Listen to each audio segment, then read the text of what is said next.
Once na matap natin yan, automatic ibibigay ka agad ng application kung ano yung network name at password ng Wi-Fi.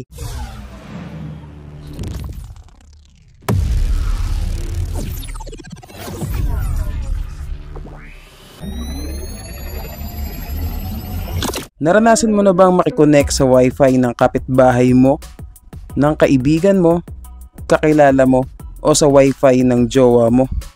Kaya lang, na-disconnect ka at hindi mo na alam ang password nito. So, bago tayo magsimula, kung kakapasok mo pa lang sa aking channel, ako nga pala si TricksBuddy PH.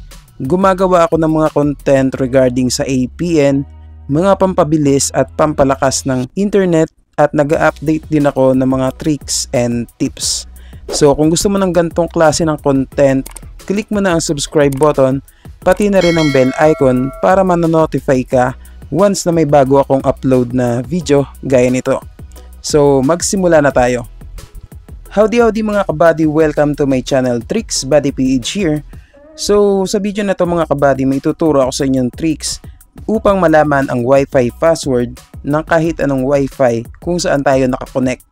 Kung nakakonect ka man sa Wi-Fi router ninyo, sa Wi-Fi ng kapitbahay, o kaya naman kung nakiki-hotspot ka sa kapatid o kaibigan mo, o di kaya naman sa Wi-Fi ng opisina or sa trabaho ninyo. So malalaman nyo na kung ano yung Wi-Fi password nito sa pamamagitan ng tricks na ituturo ko sa inyo. Make sure lang guys na panoorin nyo tong video na to hanggang sa dulo para malaman nyo kung paano i-setup itong tricks na ito. So ang una nating gagawin guys para malaman natin yung Wi-Fi password kung saan tayo nakakonect. Okay, so inuulit ko mga kabady, malalaman natin ang Wi-Fi password kung saan tayo nakakonect. Minsan kasi hindi natin sinasadya, nakakalimutan natin yung password ng Wi-Fi natin or kung saan tayo nakakonect na Wi-Fi dati. Ngayon, itong ituturo ko sa inyo ay malaking tulong. So, dagdag kaalaman na din to sa inyo guys para kahit paano, kung sakaling makalimutan nyo man o kaya naman madisconnect kayo sa Wi-Fi kung saan kayo nakakonect. So, may option kayo para ma-retrieve nyo yung password kung saan kayo nakakonect na Wi-Fi. So, ang una nating gagawin mga kabady, syempre, pumunta tayo sa settings ng ating mga cellphone. So, click lang natin itong settings. Once na nasa settings na tayo, click agad natin itong Wi-Fi. Then, pag-click natin ng Wi-Fi, pumunta agad tayo sa Save Networks. So, sa ibang device is walang ganito. Pero kung wala kayo niyan, may tuturo ko sa inyo mamaya na application para kahit wala nito, automatic magagawa nyo pa rin itong tricks na to. So, kung meron naman kayong Save Network sa settings ninyo, i-click nyo lang, then automatic makikita nyo kaagad kung saan kayo nakakonect na Wi-Fi. Kahit hindi na kayo connected, makikita nyo pa rin dyan kasi nga nakasave na yan sa device ninyo. So ngayon, paano nga ba natin malalaman yung Wi-Fi password kung saan tayo nakakonect? So for example guys, itong Xiaomi 13T Pro. Ngayon, hindi ko na alam ang password nito kasi nga nakikonnect lang ako sa may-ari ng device na to. So paano ba natin malalaman ang Wi-Fi password nito? Ang gagawin nyo lang is itap nyo lang. Once na mapindot nyo na yan guys, so ito agad ang bubungad sa inyo. May nakalagay na forget at share. Ang gagawin nyo is click nyo yung share. So itong parang may QR code. So click nyo lang. Pag na-click nyo na yan guys yung share, automatic may lalabas na screen password or fingerprint. Ilalagay nyo lang yung password ninyo. So ako ilalagay ko muna. Fingerprint na yung gagamitin ko para mas mabilis. Pag nailagay nyo na, automatic lalabas na yung QR code ng Wi-Fi kung saan kayo nakakonect na device. Ngayon, ang gagawin nyo para malaman ang password ng Wi-Fi kung saan kayo nakakonect, so kailangan nating isave itong QR code na to. Ang malapit pa dito guys, hindi na natin kailangan ng dalawang cellphone para i-scan yan. So itong phone lang na hawak ko na to ang gagamitin ko, automatic malalaman ko na ang Wi-Fi password nito. Ang gagawin nyo lang, i-screenshot nyo lang, then automatic nakasave na yan sa gallery ng phone ninyo. Sunod na gagawin natin is pupunta tayo sa Play Store. Hanapin natin ang Play Store sa ating cellphone. Click lang natin itong Play Store, then wait lang natin mag-open. Once na maklik natin yan, pumunta lang tayo dito sa search bar or search engine ng Play Store. Click natin tong search bar, then i-search natin dito yung QR code, scanner, and scanner app. Yan guys ang hahanapin natin. Okay, so uulitin ko, QR code, scanner, and scanner app. Make sure guys na tama ang pagkakatype natin para lumabas agad sa results. Pag nailagay na natin, pwede na natin i-search. Click lang natin tong magnifying lens dito sa baba. Pag click natin ng search, ito yung lalabas. Click natin tong pangalawa guys. Basta hanapin nyo tong may 2024 na nakalagay. Then ito yung lalabas. QR code, scanner, and scanner app. Ang developer nitong app na to is QR code scanner. Kailangan natin itong i-download at i-install para ma-scan natin yung in-screenshot natin kanina doon sa Save Networks. So kapag na-download nyo na, pwede nyo nang gamitin itong application na to. So open nyo lang tong application, itong QR code, scanner, and scanner app. So click lang natin tong open. Ngayon, automatic, ito yung lalabas mga kabady. So ito yung makikita nyo. Sa ibang tricks, kailangan pa nila ng dalawang cellphone para i-scan yung QR code. Pero dito sa akin, kahit ito lang nahawak natin na cellphone, kaya na natin malaman ang Wi-Fi password kung saan tayo nakakonect. So ang gagawin natin, tap lang natin tong gallery. Okay, tap natin tong gallery sa bandang kaliwa.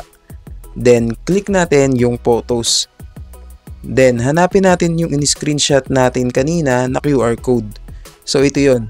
So ang gagawin natin is i-tap lang natin.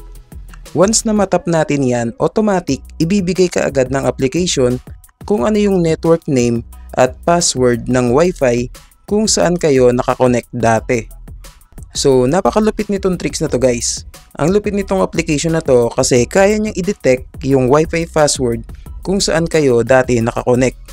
Kung nakikonek man kayo sa kapitbahay nyo, sa tropa nyo, sa kakilala o sa jowa ninyo, pati na rin sa trabaho, sa opisina, o kaya naman sa mismong Wi-Fi router ninyo.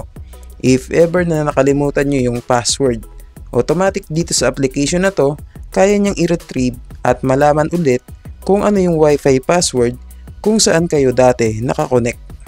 So malaking tulong talaga ito mga kabady sakaling makalimutan natin ang Wi-Fi password kung saan tayo nakakonect dati. So ngayon guys, magta-try pa tayo ng iba. Halimbawa itong si Vivo 1611. So same lang sa ginawa natin kanina, basta hanapin nyo lang lagi itong share na may QR code. Then tap natin itong share, tapos i-screenshot lang ulit natin.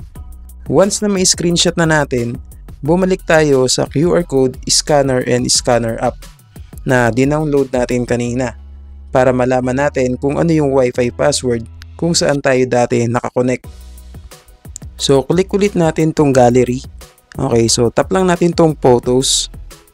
Tapos hanapin ulit natin yung in-screenshot natin kanina na QR code. Once na nandito na tayo sa in-screenshot natin, tap lang natin to, yung may QR code. So automatic guys, madedetect niya yung Wi-Fi password kung saan tayo nakakonect dati na device.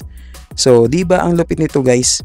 Dahil dito malalaman natin yung Wi-Fi password sakaling makalimutan natin or kung hindi mo kabisado yung Wi-Fi password kung saan ka dati nakakonect. Kung halimbawa nakikonek ka sa kapitbahay mo o sa office kung saan ka nagtatrabaho o kaya naman sa Wi-Fi ng tropa mo or kahit sa mismong Wi-Fi router ninyo. Minsan kasi ganun yung nangyayari. Kahit sarili nating Wi-Fi, nakakalimutan natin yung password. So malaking tulong to para malaman nyo at kahit papaano madagdagan ang inyong kaalaman kung paano i-retrieve at ma-detect ang Wi-Fi password kung saan tayo dati nakakonect. So ngayon, if ever na hindi nyo alam o hindi nyo makita yung saved networks, so may ituturo ko sa inyo na isa pang tricks para mas madali natin makita at mahanap yung saved networks sa device natin. Ang kailangan nyo lang gawin is pumunta kayo sa settings ng cellphone ninyo. Then once na nasa settings na kayo, tap nyo lang itong search bar or magnifying lens dito sa itaas. Once na maklik nyo yan, i-search nyo lang dyan yung saved networks. Then click nyo lang yung saved networks. Once na maklik nyo yan, automatic mapupunta na kayo sa mga Wi-Fi kung saan kayo dati nakakonect. So ito yung mga nakasave na Wi-Fi sa device natin. Kanina itong Xiaomi 13T Pro yung pinakita natin or nalaman natin ang password. Pero ngayon magta-try tayo ng iba guys. So try natin tong Huawei Nova 5T. Eto guys, nakiconnect lang ako dati dito sa device na to at hindi ko na alam ang password nito. Hindi ko na rin alam kung nagpalit ba ito ng password. So para malaman natin ang password nito guys, gawin ulit natin yung ginawa natin kanina. So click natin itong Huawei Nova 5T. Once na maklik natin yan, ganito ulit yung lalabas. Pindutin nyo lang itong share. Once na i-click nyo yan, automatic lalabas yung QR code nya. I-screenshot nyo lang. After nyo ma-screenshot yung QR code, pupunta ulit tayo sa application na ginamit natin kanina.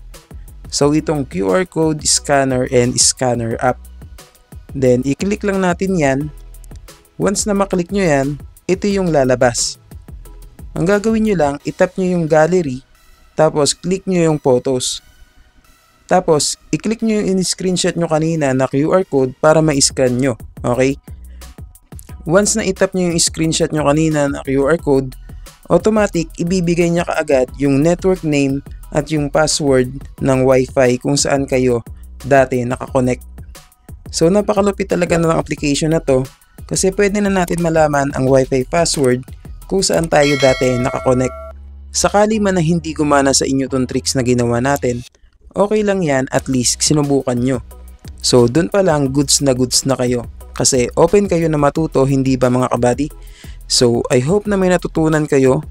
Muli, ito po si Tricks Buddy PH. Tandaan, daig ng taong matanong ang taong nagmamarunong. God bless po sa lahat. Yun lang, salamat.